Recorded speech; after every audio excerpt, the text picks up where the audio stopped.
attending.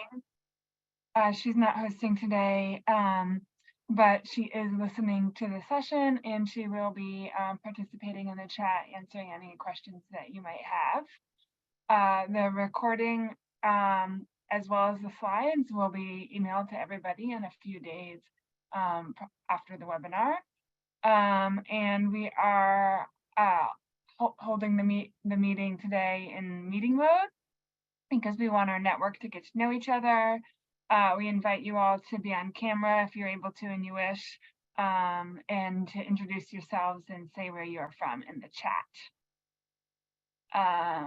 So we have our speakers today, Ryan and Rob, and then prior to their presentation, there will be a time for question and answer.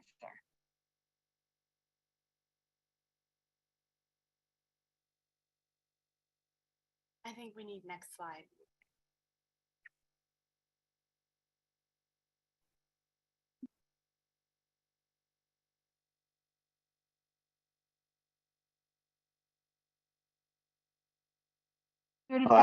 Reminder for certified community action professionals, otherwise known as CCAP.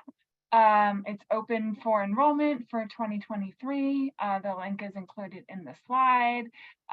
So find out more information and on how to apply and enroll, please visit our CCAP website. Next slide, please. Mm-hmm.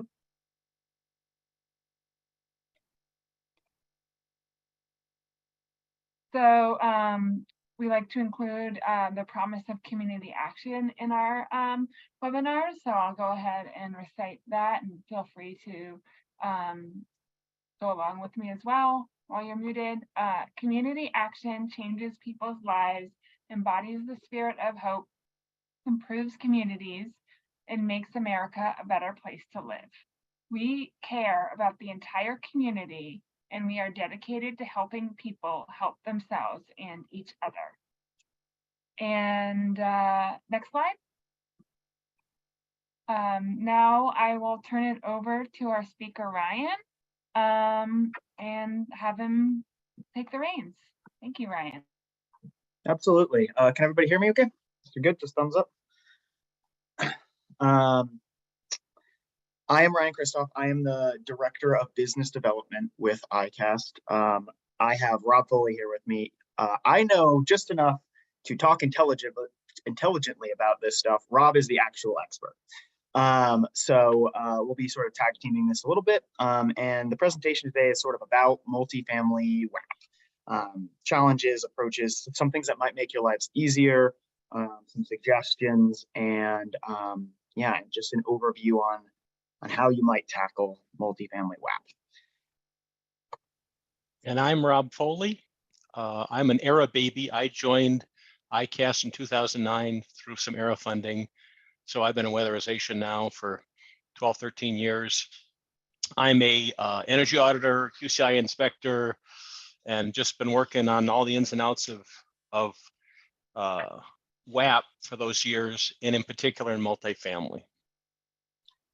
So as we go through this, please feel free to put questions in the chat. We're happy, relevant questions as they come up, to sort of try to answer those as they're coming, and we'll try to pay attention to that. But we'll have a sort of dedicated Q&A at the end as well if you want to wait till then. So just to overview who we are, ICAST has the longest name. It's the International Center for Appropriate and Sustainable Technology. We are a 501c3 nonprofit. We've been working in WAP for a really long time, since the ARA days and before the ARA days. Our primary sort of alignment and focus is multifamily affordable housing and its intersection with clean energy. There's some other things that sort of get layered on top of there, but that's sort of, if I had to break it down to a couple words, that's really what we're about. I have a lot of info on my slides, and as I go through, I'm not going to read them. I mainly have that so that you have a reference for after the fact. But I will be talking about the sort of all of the topics. So our mission is to preserve or to provide economic, environmental, and social benefits to low to moderate income communities. We do this through running WAP programs, helping community action agencies, WAP sub-grantees, as a subcontractor, running utility programs, primarily low income, demand side management programs or energy efficiency programs. We run some HUD programs, typically also at the intersection of energy efficiency and healthy homes. And then we do some other stuff outside of sort of that scope as well. We do workforce development. We do some large scale renewable energy stuff for the benefit of low income communities, community solar. And I'm sure there are many other things that we're doing that I am just not going to list. We have our hands in the cookie jars in a lot of places, but it's really made us an expert on the multifamily space as we're sort of looking at this. So to go give you some examples of what we do, so you can kind of have an idea. It's really working on green retrofits of existing multifamily properties. So we're not doing, we do a little bit in new construction, but we don't do any of that actual work ourselves. It's mostly sort of design assistance. We really are focused on existing buildings, multifamily properties.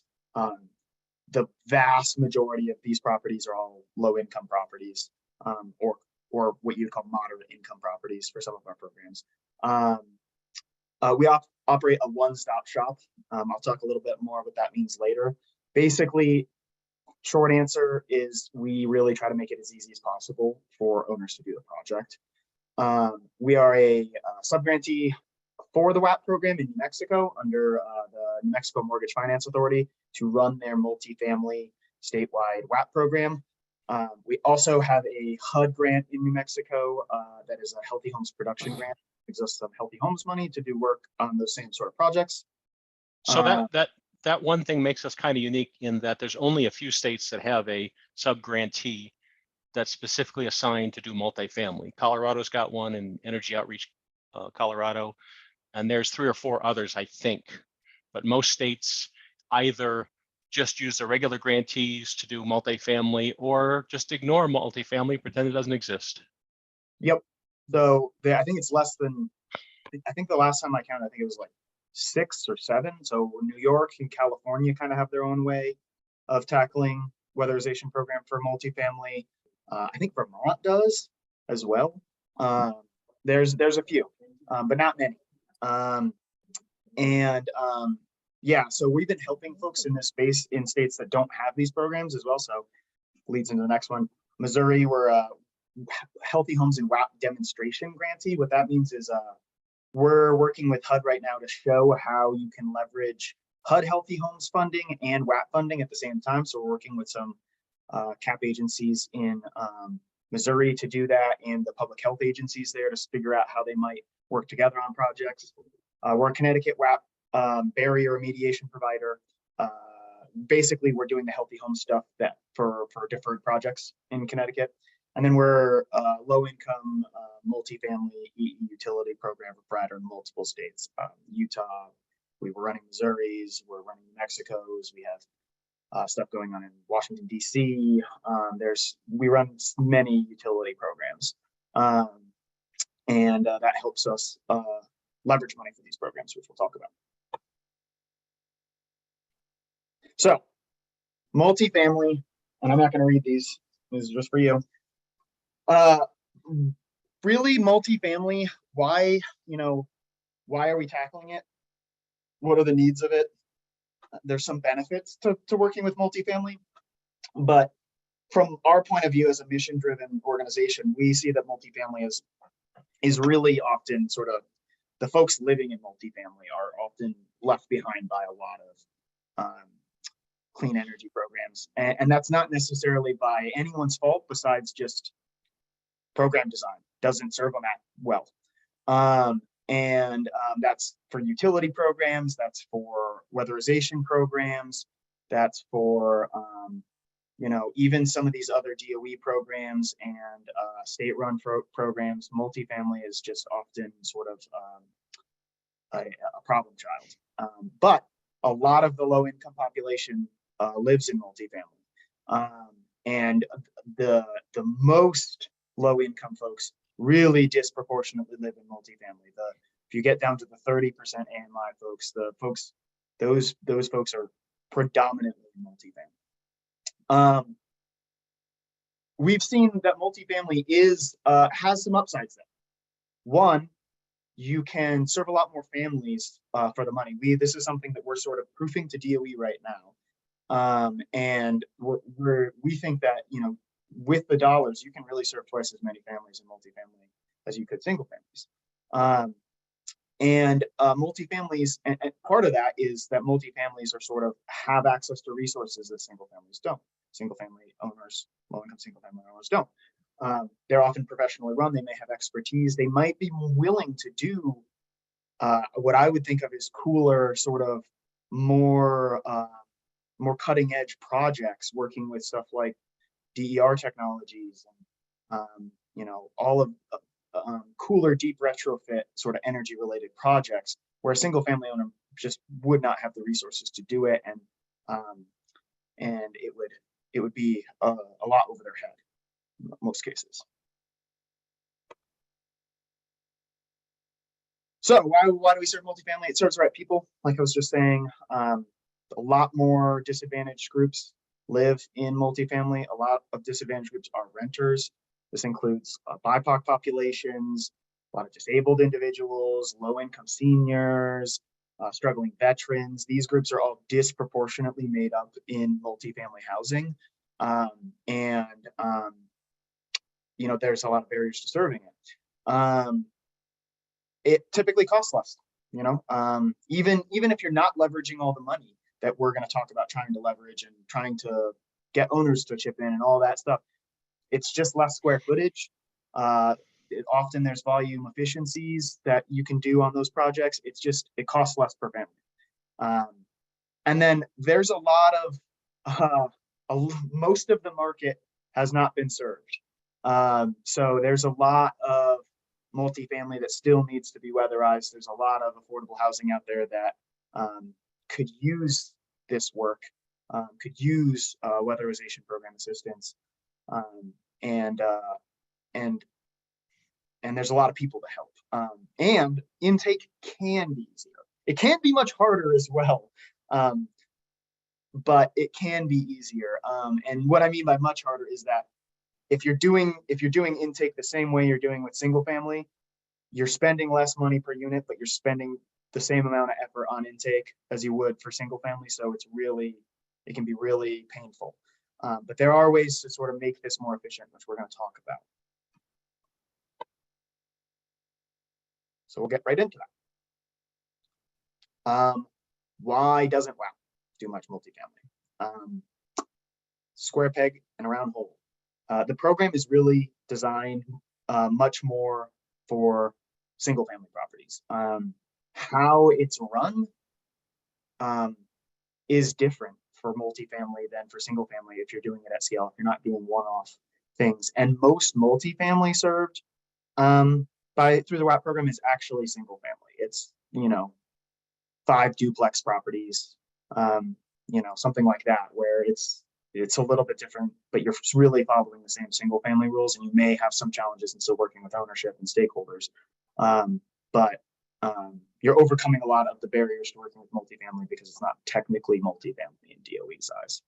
Yeah, to just build on that, you know, specifically WAP was designed to weatherize a single family home owned by the person living there. That's what it's, so anything that doesn't fit that round hole, WAP has a hard time fitting into, and multifamily doesn't even remotely resemble that in a number of ways.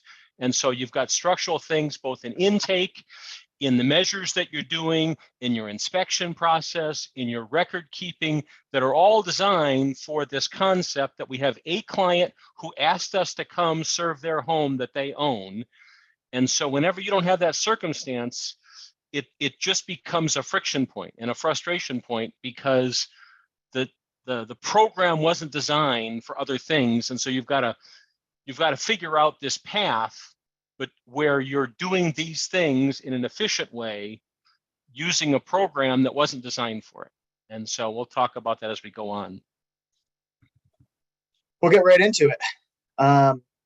So just to get into some of these specifics, client qualification is hard if you're doing it as you're doing single family stuff. And even when you're doing it with the some of the modifications we're going to talk about and some of the ways to make it more efficient, it's still not easy. There's still a lot of client files to deal with. There's still a lot of sort of paperwork to work through and a lot of steps to sort of deal with. But sort of one of the biggest pieces is really the building owner is not the client. The person you have to get the approval of, that you have to get to sign on, is not the person that is actually that you're trying to help, and the client is not the building owner. So, you know, if you're trying to go through a standard intake process and you are going and knocking on doors to get to income qualify, those folks might not have any idea why you're there. And they may not trust you if you're going to ask them for that information if they don't know why you're there. Sometimes it's not communicated well, and working with building owners is not always easy. We're going to talk about why you know, they are not always the easiest group to work with. So looking at some of these barriers, just this isn't even talking about, this is super high level. This isn't even talking about the nitty gritty. Multifamily has a complex ownership structure often. What I mean by that is the owner of a property, you may have no idea who actually is, and you may have no idea how to get to. You may have to go through the property managers. You may have to, you know, and working with the owner sometimes requires other stakeholders' involvement. If you're working with a tax credit property, those investors may have a say in anything that's going on in the property. If you're working with a property that has subsidies from a PHA, there may be things that you need to think about with that. There's just a lot of moving parts to how a property is owned that does not make it as easy as sign here, do the project. You're gonna have to go through layers. There's a split incentive. The owners are not often going to reap the energy savings of this. So why would they, if there's cost share involved, even if there's just hassle involved, why would they go through the process if they're not going to get the direct sort of energy savings benefit? And there's other benefits to them, and there's ways to sort of talk about that with them. But from the standard upfront intuitive sort of thought process, what are they getting out of it? They're going to ask that question. There's different modeling requirements. This is a big challenge because some of the modeling requirements are tougher. And so, you know, it's a different skill set that you may need that you don't necessarily have on your staff, or, you know, it's just a different process. The project scale is different. If you're looking at working with a 250 unit multifamily property, that may be more homes than some folks serve in an entire year. And the scale is just very different. And trying to do all that stuff in-house can be a huge challenge. And then different contractors, so different skill sets. There may be different technologies used in multifamily that if you're used to working with a contractor, especially if you're used to working with single family contractors, you know, even the HVAC guys who may know how to do the multifamily HVAC systems, but their business is set up to run with single family and they may do 40 homes a year. They're not gonna sign on for a 60 unit building. It's a whole different contractor network.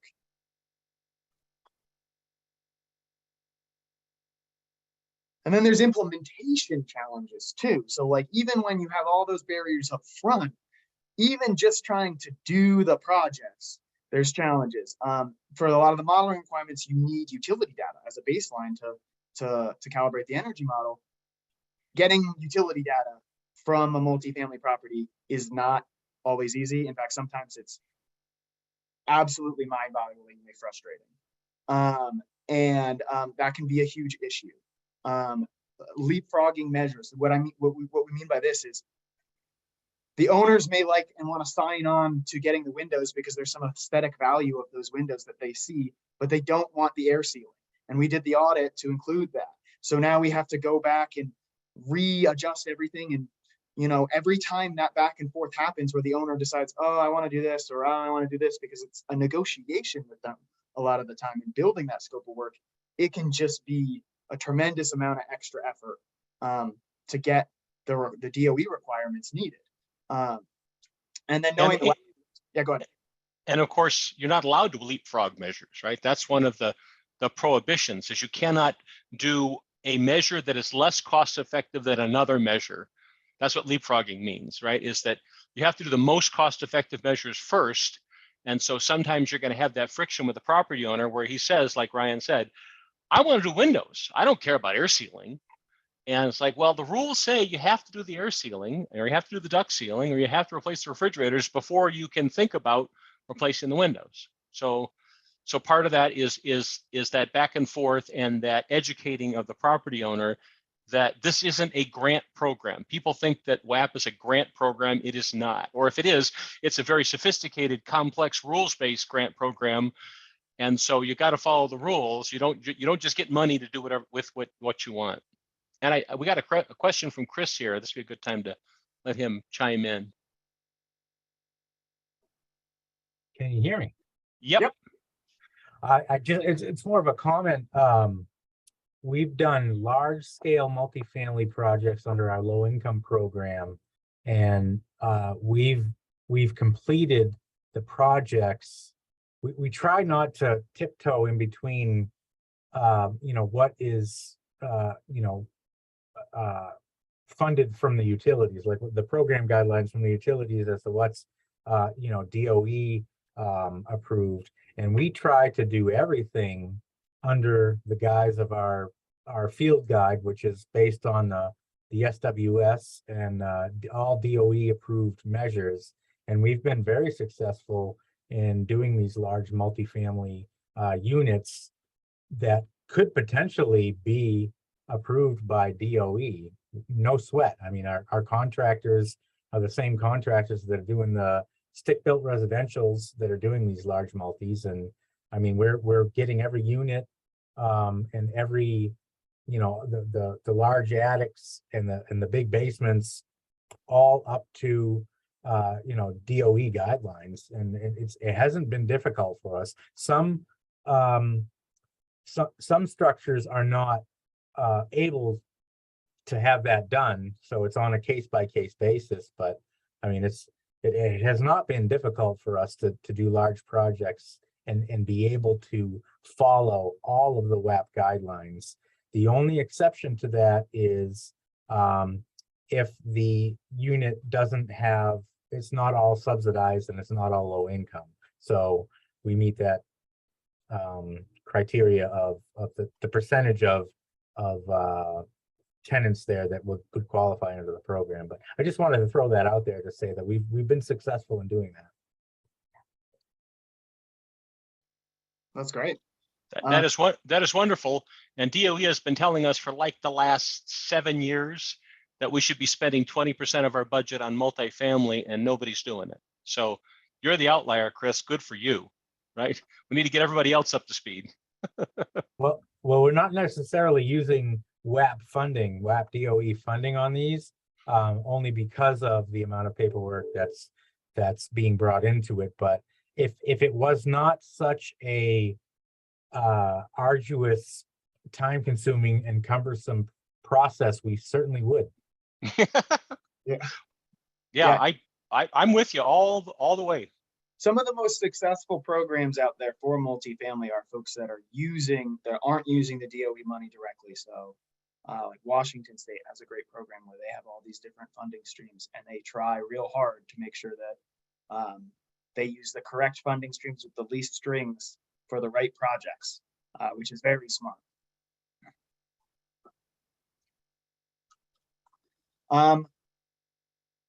And then, yeah, just moving on to just like knowing the WAP rules. You know, if you're using the WAP money, working with SIR is not always easy.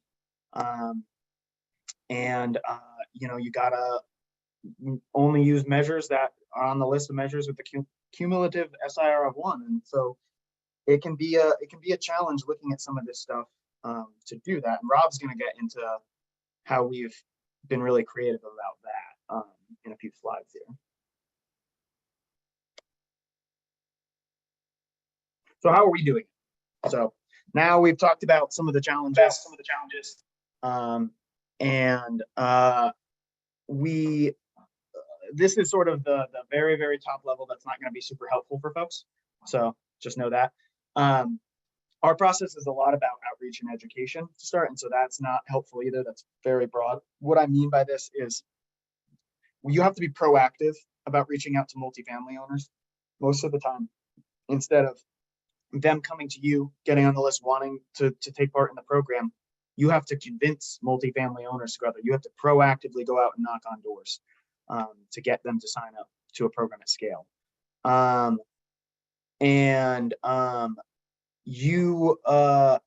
This can take a long time for us. Like if we are entering a market and talking to multifamily owners, really takes honestly 6 months before we start having projects going, at least.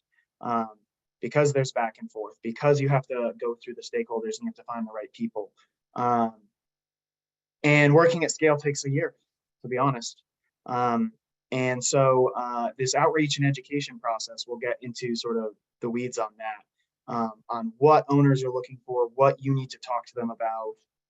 And owners are different. So we'll talk about some low-hanging fruit owners too, the owners that are easy to convince, or the owners that may even come to you.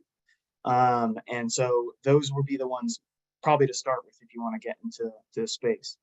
I said earlier, we make this project, the program, as easy as possible for multifamily owners. We call that turnkey, could be called one-stop shop. We call it different things in different places. We do the audits, we educate them on the audits, we build scope of works, we educate them on that, we hire the contractors, we manage the contractors on site, we do the QCI, we get them other money from other sources. It could be utility money, it could be financing. We hold their hand through income qualification. We literally make it as easy as possible for them to get from start to finish of the project. Because if you start running into barriers, projects get stalled. You may have wasted a bunch of resources to try to convince an owner and they won't move forward. You really have to make it easy. We sort of operate under what I would call a general contractor model, where we can scale up and down fairly easily because we're not using our own crews to do a lot of the installation work. We're managing contractors on site, and you build a successful contractor network. It's a lot easier to sort of scale up and down activities based on the contractors you have available, rather than hiring and training and scaling down after, as funding shifts. It allows us to work at scale a lot easier. And then leveraging available funding. This is going to be something that I think is harder for groups that have less resources, but this is something that can be really effective with owners. If you can bring in even just basic utility program money, if you can bring in other monies, we do monies from HUD, from utility programs, we get their cost share, we convince them to put their own money in there.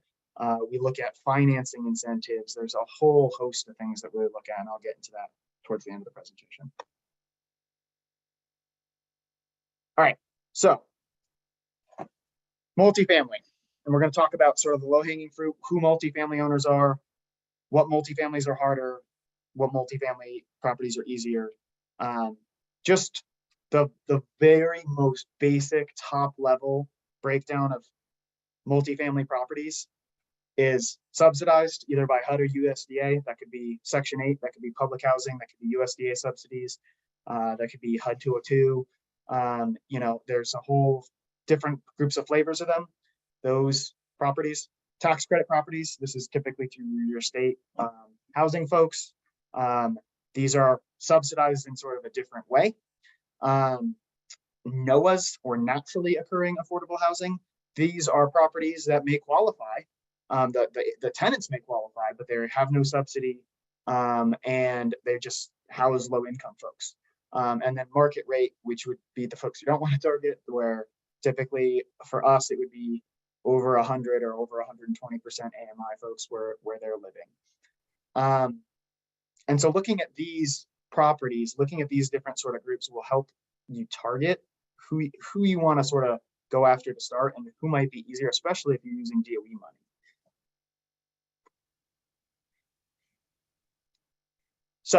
there's two sort of categories, and I'm sure Rob might be able to add to this. There's two sort of categories I look at when that are sort of get around some of the barriers when you're working on multifamily projects. One, in the broadest sense, is those who are familiar with federal funding. So these could be subsidized properties, PHAs, public housing authorities, subsidized properties that are on the DOE lists, that are working with HUD. These groups, those folks are sort of, there's already rules to sort of even more easily qualify those buildings, which we'll talk about. That sort of gets over a big hurdle for you of the administrative hurdle. I think that's what Chris was talking about. If you're able to qualify the building, it's much, you're in way better shape than if you have to go door to door. And there's a couple big reasons for that, right? Is that if DOE says that that's an automatic qualifier, now I don't have to get any income data on any tenant, which is just a huge lift. That's a huge lift in single family, so it just streamlines all of your record keeping and all your processes. And we ran into a hiccup for about 4 or 5 years where properties that were on the HUD list were automatic qualifiers, and then HUD stopped maintaining the list. And so all of a sudden we were doing the same brain damage on HUD properties as everything else. But fortunately, we've gotten back up to speed to where, and this may be state specific, so you better check with your grantee about this, because DOE really wants us to just automatically qualify properties that are subsidized properties, like a low-income LIHTC properties and HUD properties, without going through any of that brain damage whenever we can. You want to get in on this, you can. It's kind of dull. It's really hot in here. It's like that. Me You're gonna be too. sleeping in 5 more. Okay. Yeah, Rob, this is Amy. I can clarify that I just posted in the chat. We're going to present a webinar with DOE on the use of the HUD categorical eligibility. So that is a really important tool. It does require the state grantee to work it into their state plan. Yep. So some states have it and some don't. If you're in a sub-grantee in a state that doesn't have it in your state plan, there is still time. There's a process for submitting a modification. So that's a different situation, but we're going to address that because that's an important program development that does make it easier to do multifamily. Yeah. Thank you, Amy. And so other folks that might be familiar with federal funding, that WAP isn't going to scare them as much as it would sort of a for-profit owner that may have subsidy, or for-profit owner that may just house low-income folks, would be nonprofit housing owners. Community development corporations get a lot of federal funding.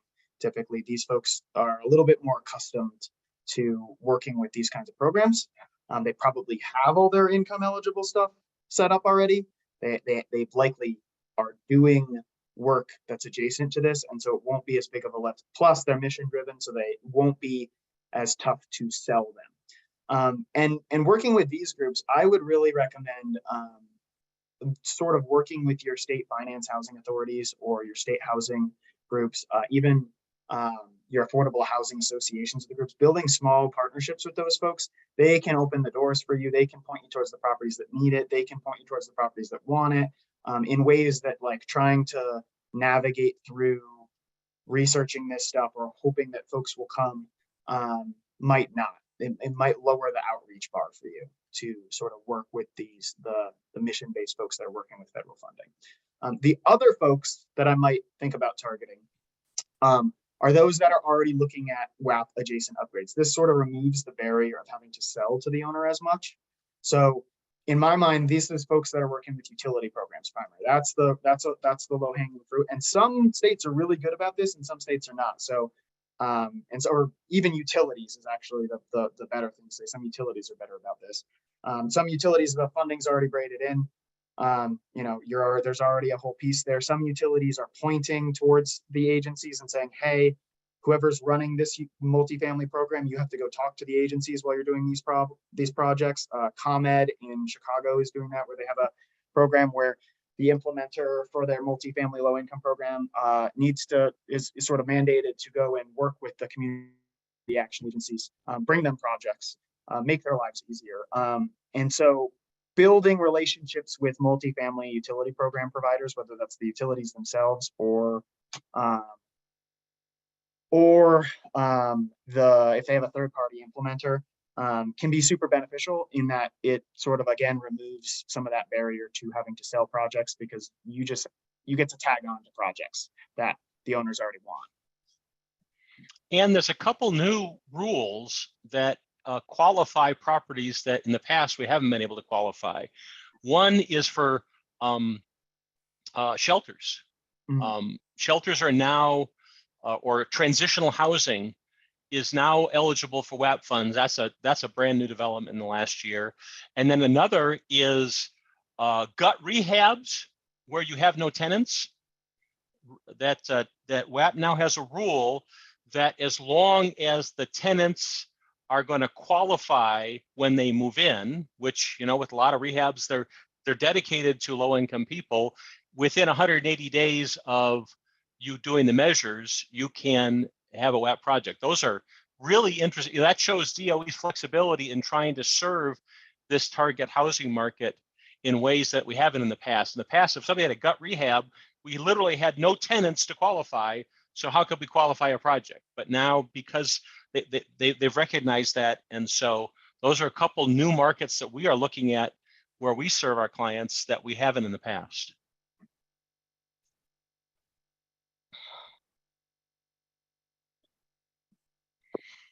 So thinking about some things that may help you, we talked about, you know, you may need to you may need to work with your state administrator, you know, your grantee to modify the state plan.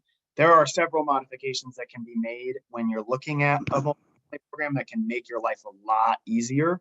There's just some recommendations I'm going to go through for this, and even some sample language that I'm not going to read, but that you might be able to take to your state admins if you want to start doing some of this stuff. That will just make working with multifamily a lot easier for you. The couple of things that you want to think about here is, if you can do some of this stuff, you know, you want to be really intentional about serving multifamily and knowing that it can be a different beast than single family, and thinking about that, how you make your life easier rather than just trying to jump into those projects and treating them the same. So there's guidance you guys have probably seen on multifamily buildings, on rental properties, on that sort of stuff. Thinking about that in program design is obviously important. If your state has not done a lot of multifamily projects, the initial sort of audit process might be challenging for you, because it's going to have to go through DOE until they have an approved audit process for you. And you're going to have to work with, go ahead. Just to explain that, right, when we started in New Mexico, for the first 2 or 3 years, as we were developing that multifamily audit process, we could still do projects, but each project would have to be approved by our program officer. And so coming up with that audit process and publishing that in our state plan allowed us to skip that step going forward. And so that's really, if you're going to get into multifamily, you really want that multifamily audit in your state plan. Yeah, exactly. So you're gonna want to think about that.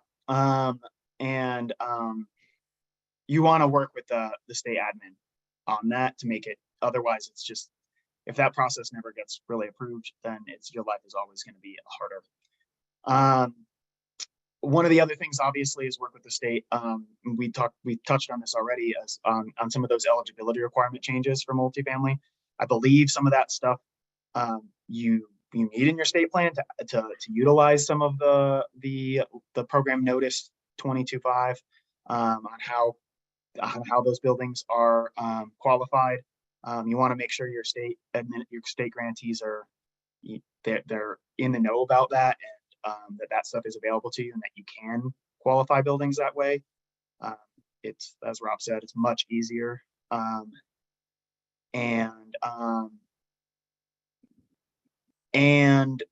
Sorry, just saw a note there. And then allowing for priority lists can really help, can make things easier. Again, that's something you have to request Going to want to think about that. And then there's sort of a process that we've gone through in New Mexico that's made our lives a lot easier too, which is talking about state procurement rules. If you're working with contractors on multifamily projects, and you're not having your own crews, if you're following the standard rules, you're gonna have to do RFPs for every project. There's a whole sort of issue of scale on that. You're gonna have to go through all this administrative work for that. There is ways to make that easier.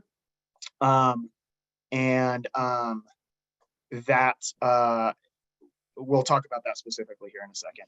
And that's really a deep dive too, right? I mean, procurement is just a whole nother world unto itself. But so we're just saying these are just some program designs that can help to take away some of the speed bumps. Amy, did you say somebody had a question? Can you speak to owner copays per the? Would we miss one? Yeah, it was, well, the categorical eligibility of LIHT projects, does the owner have to pay part or is it all paid by WAP? And the answer to that question is that depends. That depends on your program design. That depends on who the owner is. That depends on your state plan. There's a lot to that question, and we're going to get into some of that as we go on. So keep moving, Ryan. Okay. Just getting through some of this stuff. This is just the program notice. If you haven't seen it, don't need to get to that. This is what we're talking about in qualifying buildings. This is what allows you to look at buildings. It's just a basic snapshot of the rules. When we're looking at this qualification, this is some sample language that I've included on what you might send to your state admins, your state grantees, on what to include in their plan, on how to make things easier to qualify. So whether it's Section 8, whether it's public housing, whether it's privately owned buildings that have project-based assistance, this is just some sample language, and then obviously there's the ability to just tenant by tenant it. Again, here as well, this is again just another piece for state plan for sample language. Those two pieces together, sort of, if they're in the plan, it makes it much easier to qualify multifamily buildings. I don't want to spend a ton of time on that. Priority lists do make your lives easier, primarily because they can take out that modeling barrier at times. You can work on projects without having to go through the same rigorous modeling issues. There's some cool projects you can do with that. Rob was just telling me about that. If it's electric resistance or if there's old heat pumps in a project, automatically heat pumps qualify. So there's some cool stuff you can do with priority lists. But again, you have to request this, and it has to be made sure that your state admins are using it. And then program procurement. We talked about that projects require different skill sets. The elements of multifamily projects often can't be done by a lot of agencies in-house. It might be a scale issue, it might be a skill set issue. They're just different projects oftenly, so you're gonna need to work with contractors. So changing some of the rules around this can help you as well, something that we've been able to do. And that process is really by working with the state grantees to allow an RFQ process rather than an RFP process. So you just once a year, you get a list of qualified contractors that respond to an RFQ, and then you have a contractor base. And instead of putting that RFP out for each project, having to do that, it can be an administrative nightmare. And oftentimes you're not going to get 3 bids. And so an RFQ process can really, really lighten the load if you can get that going. All right, so talking about multiple stakeholders in multifamily, we've already talked about this a little bit, and I just want to get into some best practices about this. The 4 that I want to go over real quick are tenants, managers, owners, and maintenance staff. And there's others. There's like investors, there's PHAs, there's whole other groups of stakeholders in here for multifamily, depending on the project. But these are the ones that I think it might be interesting to talk about for folks. So these non-owner stakeholders first. property managers may actually be a hurdle to your project. A lot of the times they may see doing a WAP project as more work for them. They can be your best champion if you get them on your side, but they often may be a gatekeeper in a way that will shut a project down if you don't go to the owner. They're going to have to be the ones that manage tenant disruption. They're going to have to be the ones that are making sure contractor, there are sort of coordinating you with contractors on site. It's going to seem like more work for them. Tenants, they often didn't ask for you to be there. So in my mind, you just want to minimize disruption as much as possible with tenants. Try to schedule contractors in a way that people are in and out of units one day. The more disruption you have, the more challenges you may have working with that owner or that manager. So just try to be efficient in there. That'll just save you a lot of headaches in the long run. And then property maintenance staff, I put these specifically. So when you're doing audits, if you're looking at sites, these folks can be extremely valuable to convince ownership or property managers that what you're doing is valuable to their property. They're often trusted by these folks, and they may see the value in what the WAP program can offer much quicker than the manager or the owner can. If they're having to call some guy to replace or to work on a furnace every 2 months, that's a pain in the ass to them. And they're all for that sort of replacement. They're the ones that are working with the outdated building and would love it to be more efficient and more updated. They can be a big champion in convincing the owners. So lesson learned that we've learned from lots of different projects is that starting at the beginning with the property manager, you walk in there and you say, I apologize. I am going to make your life challenging, but I'm going to make the building better. And you just treat them with a tremendous amount of respect and courtesy, buy them a dinner every now and then, or some kind of gift card, but, treat the property managers like gold, because they will either be the gatekeeper or the gate closer. And the same with the maintenance staff. The more that you acknowledge their value to the success of the project, the more likely they are to help and because we're right now we're in the middle of doing energy audits on a 100-unit property in Grants, New Mexico. It's taken our auditor a week to do that, to do all the combustion safety testing. So she's basically taking out the maintenance staff, or at least one person, for an entire week. All they can do that whole week is just let her into units. And so that's a big lift, and it takes a lot of hand-holding and treating those people with kid gloves in order to successfully pull that off. Go ahead, Chris. And yes, Tom, you're right. That is one of the values to the owners. If the tenants have lower utility bills, they're much more likely to stay. Reduces turnover. Reducing 1 or 2 turns, if you can convince an owner that your project is going to reduce 2 turns, that's like $10,000 a year. It may be worth the project just for that. That's exactly what I was going to just piggyback on. When we've done our large multifamilies, we work very closely with the property managers and the owners and the maintenance staff, and we try to communicate directly with them as often as possible and just be as accommodating as possible, because they're the ones on the front line that have to deal with their tenants, and it just makes it easier that way. And we've come to a really good kind of a really good relationship where they will now speak to other property managers and maintenance staff and building owners on our behalf to say, hey, we went through this program and it was fantastic, and here's what to expect.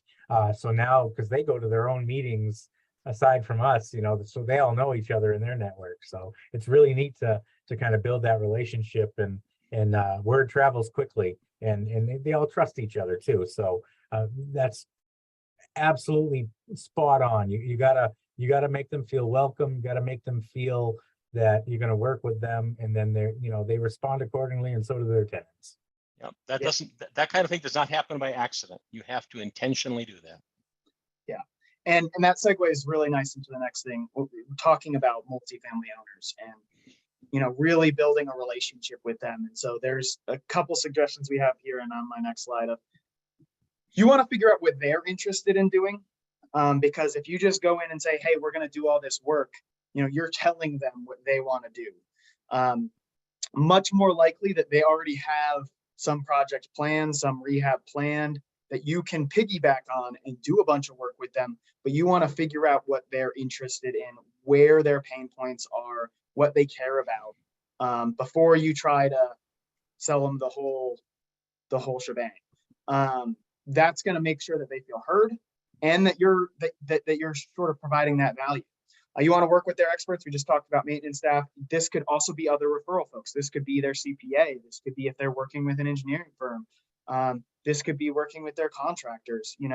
Anybody who they trust that may have any touch point on the project. If you can work with them, it can be a lot easier to get their trust too. Building those champions. Aligning with their capitalization cycles. What this means is like when they plan their rehabs, when they plan their refinance, they are going to do work already. It is much easier to convince an owner to do work for WAP if they're already going to do construction work. It's much easier to just align with that. And sometimes it's like you talk to the owner, you convince them they see the value, they're a little bit on the fence, and you ask them, hey, when's your next planned rehab? And you come back to them in 6 months. It can be that sometimes when that happens. So for example, right now we've got 3 projects going in New Mexico that are all, the owner is going through their recapitalization, which means that they're at the beginning of their next tax credit cycle. And as part of getting their new tax credits, they have to do a rehab. And so they already had a budget to do all these things. And most of the things they were going to be doing were not WAP related. They were going to be doing roofs. They were going to be doing windows. They were going to be doing kitchen cabinets. But we got there while they were getting their budget and their planning put together. And we said, can we look at your scope of work and see if anything you're already doing fits into WAP? And so they were doing furnaces, they were doing water heaters. And so as a consequence, we could do a WAP project that carved out part of what they had already budgeted as part of their rehab and do that part using weatherization funds, which made their project much more financially viable. Yeah. And so the whole thing here is just to build a relationship, become an advisor. And like Chris said, referrals in this industry are huge. Reputation in this industry are massive. And you can get referrals from multiple sources. It can be directly from the owners, which is often the best, but it can be property managers too. Property management companies also often manage many properties. If you get those gatekeepers on your side and you go to a different property and it's the same management company and you have a contact there, your life may have just gotten a lot easier. We've actually gone even one step further, and like if there's newer high efficiency heating systems being installed, I mean, we're installing state-of-the-art equipment here, and some of it, the maintenance staff, they're not used to maintaining these. So I've gone with our vetted heating contractors and cooling contractors to partner up with the maintenance staff and giving the maintenance staff training on how to operate these things in between the yearly maintenance schedule. And we're setting them up for the yearly maintenance schedule, to make sure that they're being cleaned and tuned and maintained properly. But the maintenance staffs have really latched onto that, and they're on a first name basis with our heating contractors, and it saves us a lot of time with being the middleman or middle person rather with that, and it's an amazing relationship. Yeah, training folks, whether that's property managers, the maintenance folks, training the folks on site, it's a huge value add for those folks as well. It's a thing that convinces and builds that relationship, and it can really go a long ways. Like I said earlier, I pointed out the maintenance folks can be some of your best champions. All right, couple other best practices here that we found. Single point of contact can be really successful with multifamily owners. If you have multiple people reaching out to them about multiple things, a lot of the times it's a relationship game. If they know one person and that one person is the person they trust and that they've been talking to, can be really, really helpful, make it easier for that relationship to really form. If you have 7 different people involved in that communication, you never know if balls are going to get dropped. they might not recognize people. It's a relationship-based game. It's easy and it's better if you have one contact for the owner. Ask about their existing. Go ahead. And the mistake that people will make is thinking, well, my sub needs to go over there. I'll just have the sub take care of that. Mhm. Or the auditor needs to go over there, or the inspector needs to go over there. And if this is how you make it less painful for the owner, is if you funnel all communication through that single point of contact, who knows what's going on and has context to all the different balls that are going on, you make it much less painful for the property owner. If you randomly send people there that show up at the manager's office and say, I'm here to see unit D1, right? You just torture them. Yeah. Asking and working with their existing contractors can be a big thing. That's something that often you can bring them into the project. They can help like provide value for you. Talked about this already, thinking about bigger projects, their capital needs projects. If they're already planning to do their roof, it becomes much easier to carve out money from their budget to do the weatherization work that we want to do. And then think bigger than one project. Just like Chris said, when there's referrals, often these owners too have many properties. And so if you prove to them on one property that you've done really well, they're much more likely to come back to you and say, hey, we have this other property with this other issue. Can you come help us here? And one owner can be years worth of work. So just know that. And then patience. You know, it's a long process. These folks are busy, especially some of the folks that are working sort of on the subsidized mission-driven side. They often are super under-resourced. You know, you may need to have some patience with them to get jobs done. There's a little clip I have here. I'm not going to play it, but this just goes to our site and it just talks about an owner who went through this process, and you can get their point of view a little bit. It's interesting. And I think this is where, did we have a question before we go on to you, Rob? Generally speaking, are you seeing any interest in building owners in electrification? Yes, we do a lot of air source heat pumps. There's sort of, the interest can often be from specific types of projects. You know, if it's baseboard electric heating or something where the costs are really high and you're going to be saving a lot of energy, it can be a huge thing. If there's a lot of incentives in their area, if they keep hearing about, like in Denver here, just an example, there's all this money, everybody's hearing about money for heat pumps. And so the owners may hear about that and they may want to look into that for electrification. That actually segues really well into Rob talking about how we do heat pumps. Yeah, and just to build on that, if they have gas heating, weatherization hasn't provided a clear path to beneficial electrification yet. We're waiting for that. We're hoping for that. But where you've got existing heat pumps or existing resistance electric heat, yeah, there's tremendous opportunities there. And generally speaking, people are not going to come to you looking for this. You're going to have to go find them. We're still so early in the beneficial electrification adoption that we need to be the market makers, not the market takers, where we can. So we need to have that expertise. But in particular, what I want to talk about now is how we can do things in multifamily that we can't do in single family. And that is, we can install energy efficiency measures that do not meet an SIR of 1. And you're saying, how can you do that? That's the rule. Well, the rule is that the cost, the total cost, or the cost that WAP is willing to pay must meet that SIR of 1. But we can buy down measures. In other words, we can get owner contribution, or we can bring in funding from some other source to cover whatever our modeling says WAP won't pay for, right? So if we, for example, if we want to replace a boiler in a building and we run the model and the model says that we can pay for $20,000 of the cost of that boiler and hit an SIR of 1, but that boiler costs $30,000. If it was single family, right, we'd say, well, we just can't do it. But with multifamily, we can go to the owner and we can say, hey, I've got some great news. We can buy down this measure and we can cover 2/3 of the cost of it. So, so we need to find the owner's currency.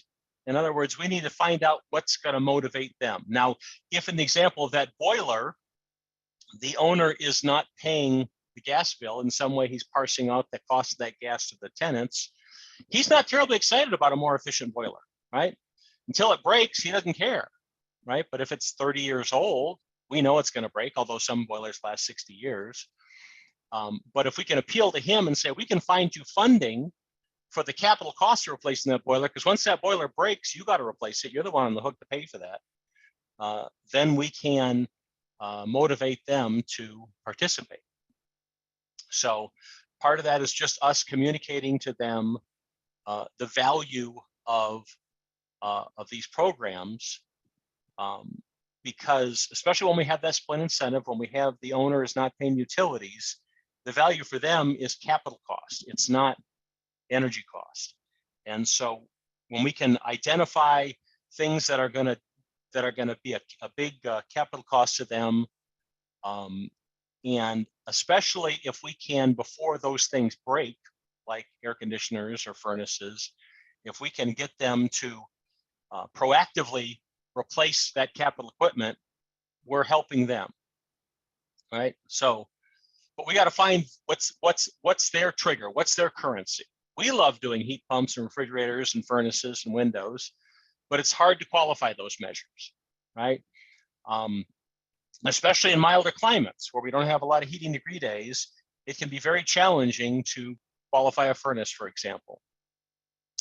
And so understanding the rules and understanding buy downs becomes the tool by which we can at least qualify some of the costs of those capital replacement projects in a way that engages the owners and so that they're willing to participate.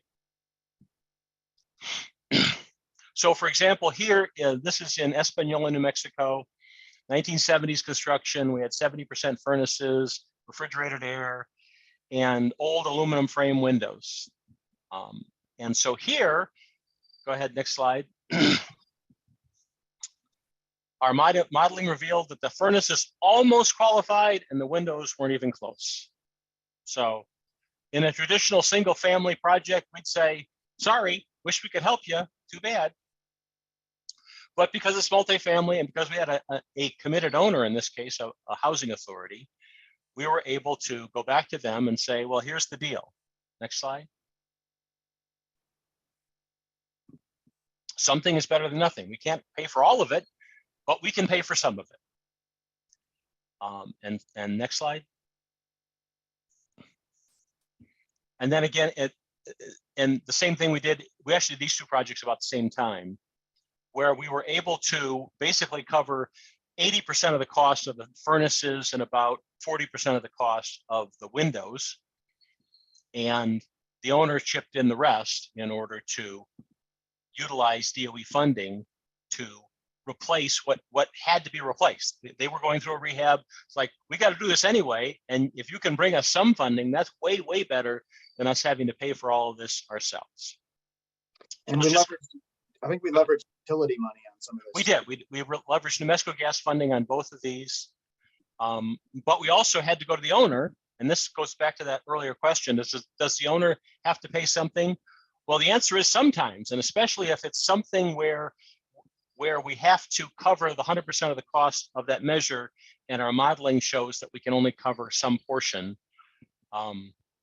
then we go back to the owner and say, well, this is the cost share that you have to help us with in order to get this to comply with those DOE rules. Next slide. So I think this gets back to money. So as far as owner contribution and getting money, somebody actually had mentioned the WPN 22.9 here about working, leveraging funding together. There's a lot of different sources you can do this. I think owner contribution is probably the most important one. And again, like if they're already looking at doing furnaces, if you're aligning with their thing, if they're already looking at doing windows or something like that, they'll pay those costs because they were already going to do it. They're just going to get a better product than what they probably would have paid for in the first place. There are financing options often, especially green financing options. This is sort of stuff when you get into, You might be able to point them at these programs. There's, if it's a FHA loan for a subsidized property, there's an MIP reduction program that all you have to do is some energy modeling and it'll save them a ton of money on their mortgage insurance premiums. There's green incentives for Fannie and Freddie mortgages. There's all this kind of stuff. There's green banks, there's CDFIs that serve multifamily housing. There is money if they don't have it, but they want to do it. There are options for them to sort of do some of that work. And the other thing to remember is that, if they were already going to spend the money, the thing is they were going to spend that money on baseline efficiency equipment, right? And so we're moving the needle by getting them to put in high efficiency equipment. We're accomplishing a lot of very good things by getting them to participate in a way that typically most property owners aren't going to do. They're not going to choose the efficient options. The second most important one I would say is probably utility program money, because utility programs they're out there, they're all around. There's multifamily specific programs, there's low income programs. This is money that, like, if you know how to work with these programs, or even if you know how to secure this money for the owner, it becomes a lot easier to bring extra money into the project that can help buy down some of these measures and help convince them, provides more value for them. HUD USDA money, that's out there. I would say that this is some of the hardest money to work with. We do it. It can be really successful money if you're trying to get healthy homes money, if you're trying to deal with some mitigation. So that money is available. If you do have good partners with housing authorities, they might be able to leverage some of that money. If you have partners with any of the healthy homes folks, the lead hazard control folks, any of those folks, they might want to work with you on a project. And then there's local grant monies. This can be from all over the place. There's state monies, there's city monies, there's foundation monies. This is stuff that is very localized.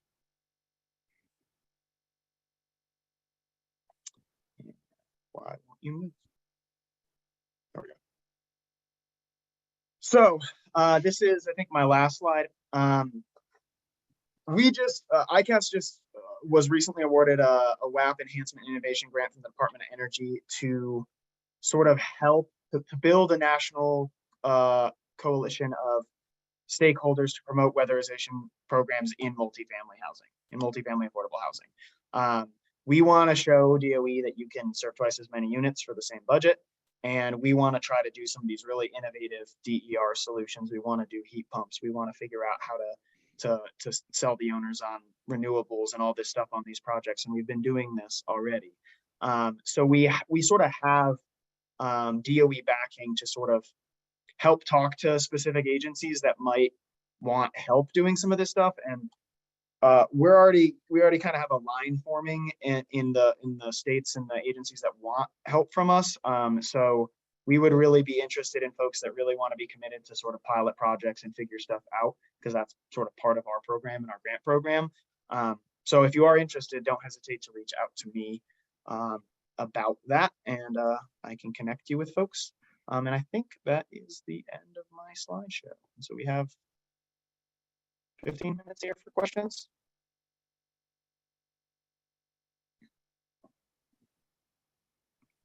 There's a lot of good questions throughout, so. Hi, Brian. Tom Price from City of Baltimore. I just started this month as the supervisor of the Weatherization Assistance Program here. Previously, I was with Community Housing Partners as a building science trainer, and before that, I was with SMS as an energy advisor to the DOE. I started in WAP also during ARA, and worked with CHP doing multifamily projects as the energy modeler. So fairly familiar with multifamily projects. Very excited to bring that to the City of Baltimore. The thing that I need the most help with is the whole procurement thing. That's the big issue that I've encountered, not so far here, but in past projects, is that contractors have been used to getting paid really well for their work, and they'd like to continue getting those same rates for doing a multifamily project that, has that, economy of scale should mean that they should have better prices. So yeah, anything that you can say about the procurement would be so much appreciated. Well, do you have- a simple approach, right? First of all, is if you got a nice big project, if you got a 50-unit project, right? You talk to all your contractors and you say, hey, this is not a one at a time thing. There's a lot of economies of scale here. I expect those to be reflected in the bid, right? And this is going to be competitively bid, right? You've got a lot more leverage with your contractor if you're giving them 50 units as opposed to 2, right? So use that leverage. And also there are tools that you can use to make it easier for your contractor. You can say, listen, I've got a very flexible construction schedule, right? So this can be your fill-in work for the next 6 months. I don't have to get this done in 2 months. I got 6 months to get this done. So if I allow you to have more flexibility in when you do the work, I expect you to give me a much better price, right? So there's some creative problem solving that you can do there to facilitate that. Now, I don't know about your finances. Another tool that we've used with our contractors is we've bought the equipment for them if it's a big lift for them to be able to afford, $50,000 worth of equipment. That's going to take 4 months for them to finish a project before they get paid, right? And so having some financial tools to front the money for things will allow you to get smaller contractors to bid on the work, for example, for whom a 50-unit project is just isn't financially viable. They just can't carry that kind of money for 4 or 6 months or however long the project takes, right? So there's a number of things you can do to beat them up on price, right? If you're rigid on price, you need to be flexible on a lot of other things. That's kind of our philosophy when it comes to our subs. Okay, thanks.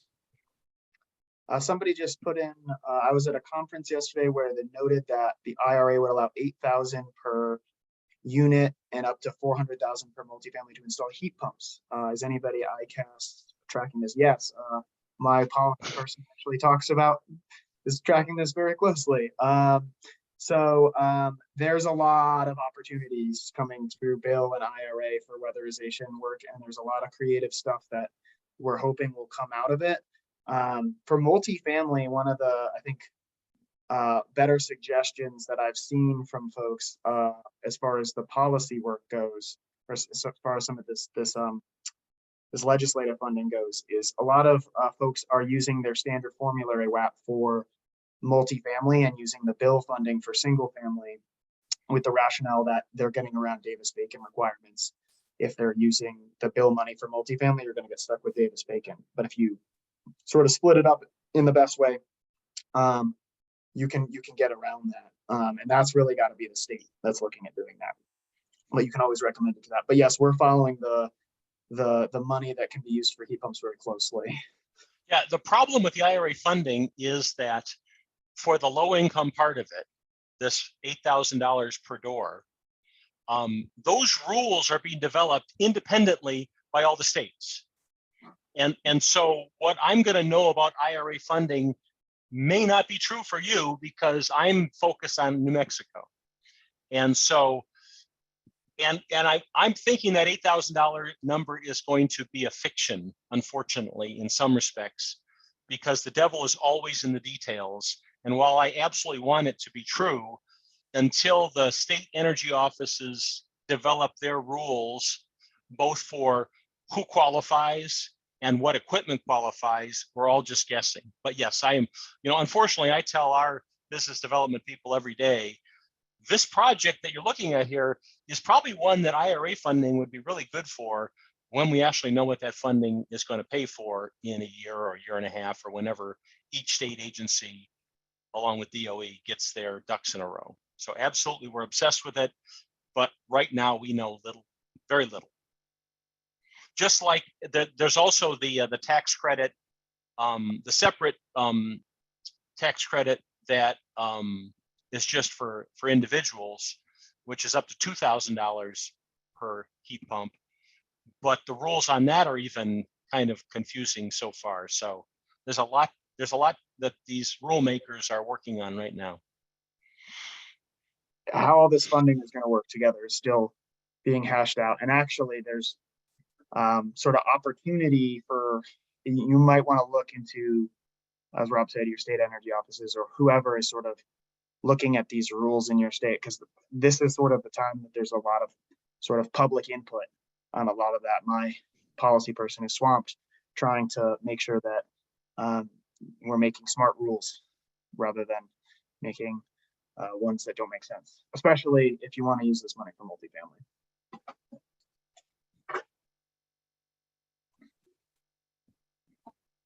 Other questions?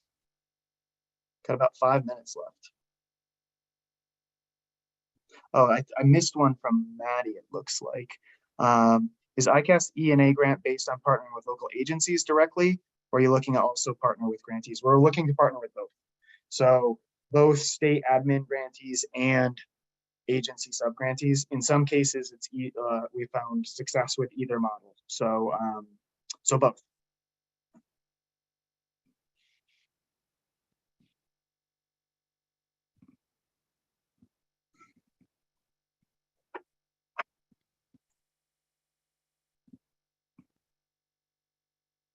Any other questions?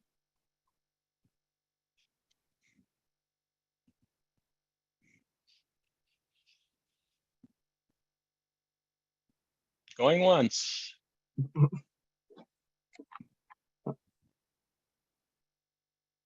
Are you doing blower door testing on big buildings? That depends on your definition of big buildings. We do blower door testing on our typical low rise 8-plexes, 12-plexes. We're only doing individual unit blower door testing, which is of limited value since it doesn't really tell you the actual envelope, but that's compliant with DOE rules. We've done a little bit of blower door testing in high rises, and it was just the silliest thing ever to do because it tells you nothing. It informs you that air moves through the apartment. That's what it informs you of. So on low rises, we are definitely doing it. On high rises, you know, I cannot imagine any practical reason to do it.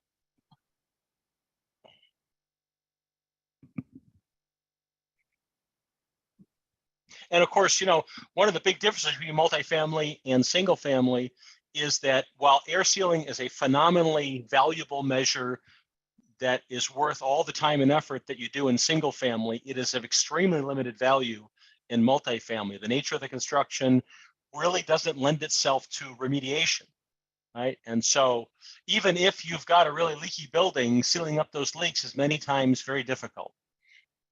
Now, I'm just talking about New Mexico stock because that's where I work. And, you know, typically our building stock is from the 70s and 80s is what most of our projects are. So if you've got 1940s construction, you could probably get some air sealing that would actually make a difference. But we're finding that, you know,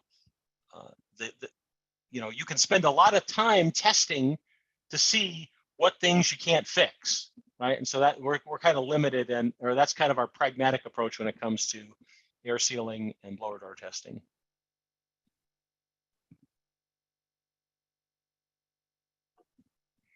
Is that specific to the attics as well for the air sealing, or are you still going to do the attic bypasses? Oh, we'll absolutely do the attic bypasses, but yeah. In New Mexico, half of our multifamily has flat roofs, so there is no attic.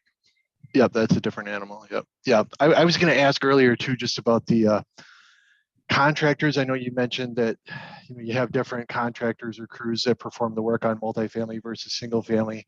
But then Chris somewhat alluded to the same people doing the same thing. So I guess I can kind of understand it on like the HVAC side. That's going to be a pretty different animal, but how about like the shell retrofit work, air sealing, you know, if you end up doing windows and things like that, is that the same single family crews doing the work, or is there any different skill set needed for the multifamily? I don't think so. No, I mean, windows is windows, right? You know, air sealing is air sealing. Yeah. So it's simply a matter of if you've got in-house crews and it's the scale of the project. So if you're used to doing 4 or 5 units a month and you want to take on a 50-unit multifamily, is that going to be a 10-month project for you, or are you going to hire out a sub who can knock it out in a month, right? So it's kind of, Yep. Thanks it's for that. that kind of, you just got to think about it differently because it's a different animal in terms of the scale of the projects. Yep. Thank you.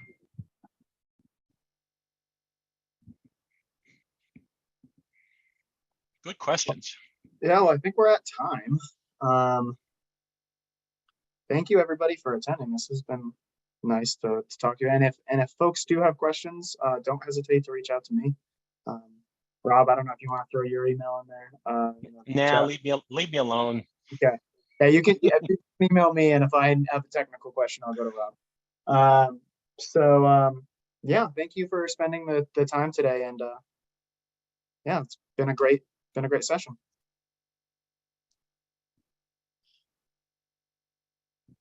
Thank you, everybody.